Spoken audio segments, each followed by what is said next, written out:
is, guys? It is the Bluebloods here coming at y'all the 1st of June. I can't believe we're already in June. We have, less than 100 days until the first college football game of the year, man. I am absolutely pumped. It's inching closer and closer, but we're shifting back to our HBCU SWAT coverage today. Yesterday, technically today as we're recording, Deion Sanders made an appearance on the I Am Athlete podcast. Listen, I'm not a huge of promoting competition per se, but that podcast is amazing. Go check it out.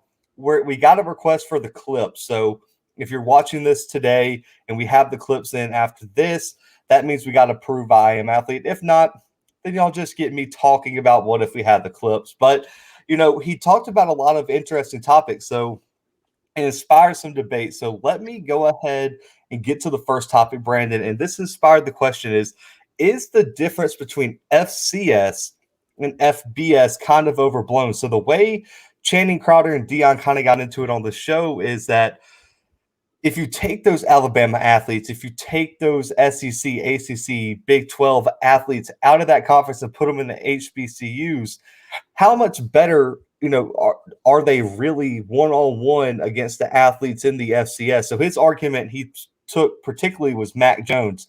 If you take Mac Jones, put him on Jackson State, put him on Alcorn, put him on Southern, is he really better than what they have right now? Or is it just the talent and opportunity that they're kind of blessed with that really make them what they are? He was like, are they really dogs, Brandon? So at his heart, is Mac Jones really a dog? Or is he just a kid that got a lucky break to get to Alabama and he's kind of jumped on it? And so Deion's thing is there's more dogs in HBCU than FBS because look at the NFL. So Brandon, his thing is look at all the Alabama quarterbacks that have struggled once they left Alabama. They're not dogs. They're not ballers because they can't do it in the NFL once they're not surrounded by all that talent. He also kind of pointed to Ohio State, how there's been a long string of quarterbacks that haven't succeeded out of that school. And then he also mentioned, Brandon, Jackson State has more Hall of Famers than Florida. Which is insane. I mean, Walter Payton obviously is the one that comes to mind, but that's wild. Yeah, real old. I can't remember the name, but Florida only has Emmitt Smith and I believe Jack Youngblood. So it's only two. And I know off the top of my head, Auburn only has two, Kevin Green, and I'm blanking on the second one, but I know we only have two. So Brandon, for you, is the talent difference really as big between FCS and FBS as we're led to believe? I'll be honest with you, dude. I don't think so. If you look at NFL rosters, if that's the gauge, there's a ton of FCS guys going into the NFL and just succeeding there. I mean, let's talk about guys like Cortland Finnegan comes to mind. Marquise Colston's retired, but we know the kind of career that he had. Like Adam Vinatieri who played FCS football. He played at South Dakota State. Yeah. So, I mean, we have a ton of talent coming from over there. And not to mention all the guys that I mentioned in my last episode, not your last episode, Zach. But, there's a ton of talent. Teron Armstead for the Saints was an FCS player. Played at Arkansas Pine Bluff, so HBCU alum as well. There's a ton of FCS talent in the NFL. How many times have you heard, and I understand Joe Flacco might not be the same quarterback that he once was, but how many times have you heard someone just bring that up for fun? Where Joe Flacco went for college? Delaware. Where Jimmy G went? I mean, all these FCS guys are still playing in the NFL. Trey Lance? Trey Lance. Yeah, just drafted 3rd overall. I mean, that was their point on I Am Athlete. Ryan Fitzpatrick was an FCS player. So, I mean, you see all this talent coming and you see how long all of the guys that I've mentioned just in the past 2 minutes, how long they've been in the NFL and how successful their careers have been. Yes, there's a certain level that you can get to in FBS football, and it may be because of what you're given there. The treatment that athletes are given once they're at these schools like Alabama, or once they're at these schools like Ohio State and Oklahoma. I mean, just like the top schools, you get all this special treatment. And yes, there's a difference between first team All-Americans in FBS football and like the top players in FCS football. But the gap's not nearly as big as we're acting like. I mean, seriously, if you listen to people talk about it on ESPN or really any media outlet, I don't mean just to call out ESPN right now, but you talk about FCS players like they're second-class citizens. I mean, we talk about them like, oh, I can't believe this FCS player is being drafted third overall. Why? I mean, there's so many players that have come from FCS football to go pro, to go into the Hall of Fame. I mean, I think there's just a certain stigma around it, Zach, and I think that's what it all comes down to. Okay, and here's a distinction I feel like people are missing. And correct me if I'm just way off base here, Brandon. In the comments, you guys can correct me too. I like being checked sometimes. And sometimes we get real ballsy when we got the mic, but like Deion said, it ain't as fun when the rabbit got the gun. But when I look at it, so the biggest difference between FBS and FCS, Brandon, is not that there's the very best athletes in FCS and FBS probably aren't that different. The difference really comes down to how many of those guys do you have on the roster? Right. That's where, so people just keep talking like individualized things like, oh, you can point to this player on Alabama, you can point to this player on Jackson State, but until the whole team is built like that, that's the difference. Because, yeah, if Alabama A&M went and played LSU this year, yeah, Akil Glass could have the argument as the best quarterback on the field. But how many of those top guys does LSU have? So, like, if you're going down a list of the 15 best players, LSU probably has, 12? Well, at least, yeah. At least. And so that's where the difference is. I don't think anyone's saying HBCU athletes are just like worse. And I want to point, you mentioned a lot of great names. RJ Young, number one ranked show for Fox Sports, released an all HBCU team, Brandon. And just some of these names, I'm looking right here: Donald Driver, Jerry Rice, Shannon Sharp, Steve McNair, Bob Hayes, Art Shell, all legendary NFL players. And that's just offense, Brandon. Mel Blount, Anais Williams, Ken Houston, Darius Leonard, still playing today, Deacon Jones, Michael Strahan. I mean, the list can go on and on and on in terms of, all the talent in the HBCUs. It's just, can the HBCUs get all those guys to come to HBCUs together? And I think that's the argument that a lot of people like Deion and people who are trying to reinvent or like re-inspire HBCU football is trying to say is like, yes, like we can get these stars where if you're a dog, Brandon, it doesn't matter if you go to Alabama or you go to Jackson State, you're going to be a dog. And when you get to the NFL, you're going to be able to back up all the talk, all the hype. But it's how many of those type of guys can you get playing together? Because overall, Brandon, this is a team sport. And just because you got Jackson State set the record probably now for 4 or 5 stars playing on the same team in the SWAC, but they're still probably going to struggle against Louisiana Monroe, shockingly. Yeah, that's true. And, I think they might beat Louisiana Monroe. Don't quote me on that right now, but they honestly might. Yeah. But let's say they go play Ole Miss, Brandon. They're going to struggle because Ole Miss has layers and layers and layers of 3, 4, 5 stars on that team. That and I don't know. Never mind. I'll leave it at that. Yes, that's the reason. But I do think, and I think Fred Taylor even said that, and Deion even mentioned it, until we start pushing in more money, more support to these HBCUs, there's no way they're going to be able to keep up in the arms race. Right. I believe it, I forget her last name, but I think it's S.A. who's on I Am Athlete all the time. She's awesome on there. She mentions that, the HBCUs are struggling because they didn't get the head start that some of these Power 5 programs got. Right. And, and also, yeah, I know Channing Crowder mentioned the enrollment. It's like 10,000 something at Jackson State, while Florida is 60,000? Yeah, that's about right. So there's a lot of complex issues, but I want to move to the next topic. I don't want to drag it on too long.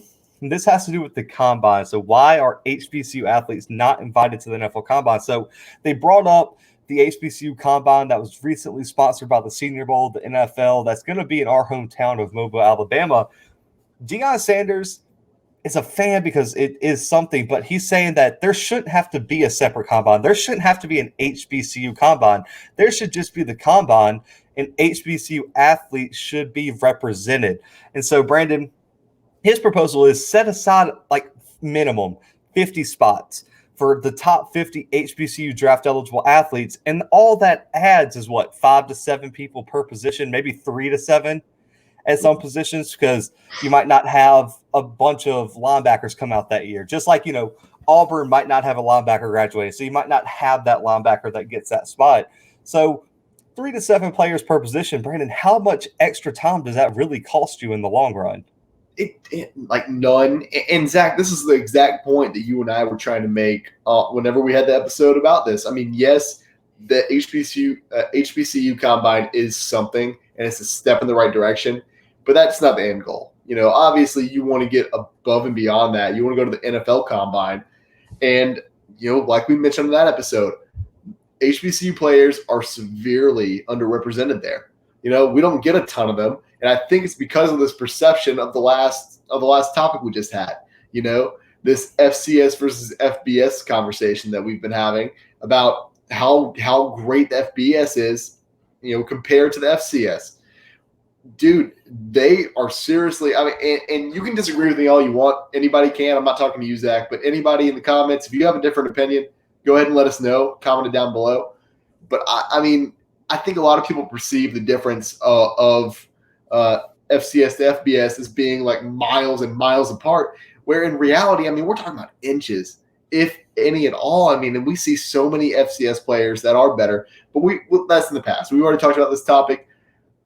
HBCU players should definitely be invited to the Combine, and I know what the argument against this is going to be. Yes, invite the best players possible, but we're not doing that right now. We're not currently doing that, Zach, because if we were, we would be inviting these players from HBCUs. All these players are going to end up in the NFL. I know not a single one was drafted. There's a lot of non-drafted spots on every single roster, and I think that we're going to see a lot of players, a lot of alums from HBCUs make it on NFL rosters this season for many seasons to come. Yeah, and I mean, I mentioned, like you said, it was a first step, but this is something I just thought about as we were preparing for this episode, man. Are we going to have a separate HBCU draft? Oh, this sounds bad, right? Like the entire idea. I mean, the reason I asked that is because if you only have an HBCU Combine, we're only comparing HBCU athletes to HBCU athletes, correct? And then the main Combine, we're comparing Power 5 to I mean, and it's not even just like HBCU, it's just FCS in general. So you're saying that, I mean, Trey Lance didn't have a problem. Okay, so here's my question for you, Brandon. So we just saw arguably the best player in the SWAC, Akil Glass. He'll be coming out next year. Is he going to get an invite to the NFL Combine? Yeah. Oh, I mean, I don't know if he is. That's a question that, the point I'm trying to make is, why is that even a question? I answered very instinctively right now. I was like, yeah, he deserves to. Of course he's going to go. Yeah, but I don't know. That's true. I don't know. But we talk about betting sometimes on this podcast. Are you putting any money he's going to receive that invite? Personally, no. I would win my bets. Like, how asinine does that sound, guys? Comment below if you agree. I mean, the best player, he just won the national championship. He's setting records at Alabama A&M. He's the SWAC Player of the Year, was a finalist for the entire FCS MVP of the year. And we are questioning right now on this podcast whether he's going to get a chance to go compete against the other best quarterbacks in the country. It's crazy. How dumb does that sound? I mean, I know this is one of these episodes where Zach gets a little excited. We haven't had a video episode of this probably in a long time, but I'm just getting hype about it because that doesn't make any sense. If I told you like a quarterback at, let's see, I don't even want to pick a Power 5 because that's a little bit unfair. But quarterback, BYU, Zach Wilson, were we debating if he was going to get a shot? No. If there was an argument that Zach Wilson should be invited to the NFL Combine, all hell would break loose. Right. Okay, so let's just take a middle-of-the-road prospect last year. I don't want to piss anyone off, but I'm going to have to. Go ahead. why in the hell does Davis Mills from Stanford get a guaranteed combine invite, but Akil Glass doesn't? It's so stupid, dude. Are you kidding me? I don't know. Man. That's so ignorant. That's so. Listen, I'm an Auburn fan. Bo Nix is going to get an NFL combine invite over Akil Glass. He would. He would too, Brandon. That's what I'm trying. Like, I don't get it. So I agree with you. I think it should be more than 50. Think about this, Zach. And this might be a little bit of a different argument here, but we had players who didn't play last season go to the combine over players who played a full season or got nominated for all these awards in the FCS and didn't make it to the combine. That's so wild to me. Yes, there's a different conversation for Jamar Chase. Of course, he deserved to be there.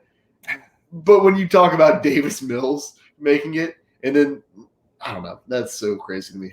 I mean, Shea Patterson got to go to the NFL Combine, Brandon? Hey, he was a guest on the podcast. So. He was, but let's be honest. Who's better, Akil Glass or Shea Patterson? Akil Glass. Okay, and I mean, so what? How do we change this? Is like my thing. Like, I think there should be more than 50 spots. I think no less than 75 HBCU athletes should be invited because right now, like, our podcast mostly just covers the SWAC, but there's 2 other, HBCU conferences we're talking about, and there's countless other FCS conferences. So, Brandon, what the combine's like a week and a half, almost 2 weeks right now? Yeah.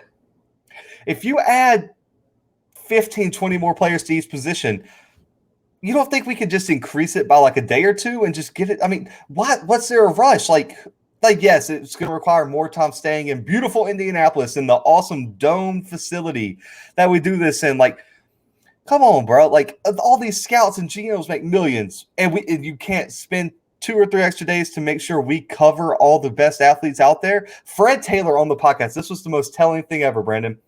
He has a former player that he played with down in Florida who was a scout for, I think he said, the Raiders. They send him to scout the state of Florida. He has to go to Florida State, Florida Gators, all that. He has to sneak. Keyword sneak. Before he said it, Fred Taylor said, "I hope I don't get him in trouble." He sneaks off to Florida A&M.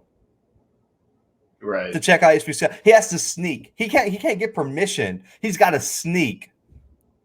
That's so ignorant. That's ignorant. I don't like using that word a lot. That is so ignorant that he has to put his job on the line and make sure that he covers all his bases, that there's no athletes down in Florida, FAMU, to scout. That's dumb. Right. No, it absolutely is. I don't know. I don't have the full solution, guys. I'm not going to front like I do, but why are HBCU athletes not getting a fair rep? I don't know how you change the perception. I guess it starts with, the larger issue of getting more people of color into those roles of GMs and of the scouts, of people making the decisions, directors of player personnels, things like that. But, I mean, man, it's just getting frustrating to just keep reading that because Deion makes a good point. Why does it have to be separate? Because the whole argument when come draft night, Brandon, when you're sitting there, like you're a Saints fan, you're looking at your book of prospects you got to draft. If you saw the NFL Combine, you saw the HBCU Combine, how are you supposed to compare appropriately the HBCU kid to the Power 5 kid you scouted? Because you never saw them compete with each other. Yeah, you can't. There's no chance. That's why I think the HBCU legacy game, it's good. I get it. It's a chance to get them in front of scouts. But until you start inviting more HBCU kids to the Senior Bowl, how do you know? If you don't see Akil Glass throwing against the LSU DBs, throwing against the Ohio State DBs at the Senior Bowl, then how are you sure? Because he's throwing against the same DBs that you don't give him any credit for at the Legacy Bowl. So how is that any better? Absolutely. I mean, you're right. You're dead on. I don't know, man. Comment below what y'all think. I'm getting a little heated here, so I'll let Brandon take it away for a second. Hey, guys, I do want to go ahead and point out, Zach and I know there was no NFL Combine this year. That's not the point. We're not talking about these players who made it the Combine. Yeah. We're talking about players that would have been invited to the Combine had there been a Combine. And it's just there technically was like virtual combines, whatever. Yeah. So same difference. I mean, all I know is that there's going to be – it doesn't make any sense. Like, how is David Moore from Grambling got a 3rd-round grade for Pro Football Focus, outperforms Alex Leatherwood in the Senior Bowl by a mile, and doesn't get drafted, and Alex Leatherwood gets stretched for a first-round pick? Come on, bro. Come on, bro. It's crazy. But, I mean, guys, our last thing here, so this is kind of where – I mean, I guess we kind of already covered the question. We were going to talk about changing the perception of HBCU football, but we kind of already are. I mean, comment below what y'all think, man. This is our opinion on this, and I know, we aren't the end-all be-all. So I want y'all to comment below. What are y'all's thoughts about what we talked about today? And just what are the next steps? I mean, we kind of highlighted what they need to be, but, to get there, there's got to be a lot of fundamental changes at all the levels of these personnel roles and everything. So comment below what y'all think. Also, like I said, I don't plug other podcasts, but you got to go check out that interview. So for Deion Sanders on the I Am Athlete podcast, it's on YouTube. And we'll have clips in here if we get approved. We've reached out to the representatives for I Am Athlete to try to get that out here so y'all kind of know what we're talking about more. But guys, that is a wrap on this 2-minute drill, man. Y'all know where to find both of us. Monday through Friday, the 2-minute drill, 5 days a week, man. Out right now, our final Pac-12 in 31 days is out. It's Oregon State. We had our guy Brendan Slaughter on here, man. It was a great interview. Even if you aren't an Oregon State fan, make sure to go check it out. And we kick off our SEC in 30 days tomorrow with the man, the myth, the legend, Andy Burcham, voice of the Auburn Tigers. Definitely meant a lot to me to have him on the podcast, man. Shout out to him and everything he does for the Auburn Tigers. And, of course, make sure to subscribe now, man. Give a big thumbs up to this video, and that way we can get all this content out here and go ahead and enter yourself in the giveaway at 300 subscribers. I know a few of our subscribers already got their merch. They've reached back out to me, so we got to get them on the show off them rocking that merch. But, guys, for myself, for B-Dub, the 2-minute drill, and the Blue Bloods, we'll be back tomorrow. But for right now, we are out.